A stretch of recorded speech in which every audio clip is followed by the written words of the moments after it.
Concussion is a traumatic brain injury. Now, it's a mild traumatic brain injury, but we don't like to use the term mild because that kind of might minimize the potential seriousness of the injury. So we call it a traumatic brain injury. It's a transient alteration in cognitive functioning, the way the brain works, after a blow to the head or a blow around the head that causes the brain to shift, acceleration forces inside the brain.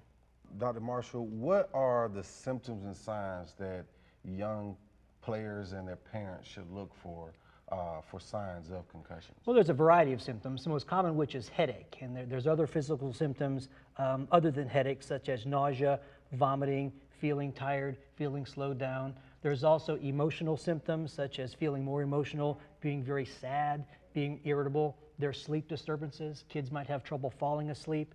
Kids might have difficulty waking up in the morning, meaning they need to sleep a little longer. And then there's also cognitive symptoms, whereas the kids have difficulty concentrating in school. They don't feel right. They feel like they're walking around in a fog. So you can see the symptoms vary tremendously from kid to kid with concussion.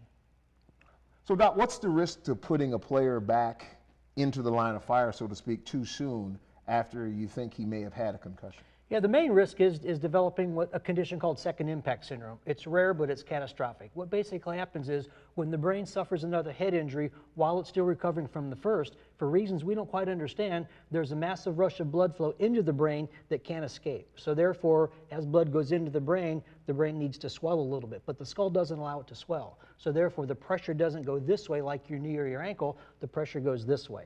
And if the pressure continues and isn't relieved, well, then the brain can go through what's called a herniation, where part of the brain actually herniates through the skull, and that causes cardiac and pulmonary arrest.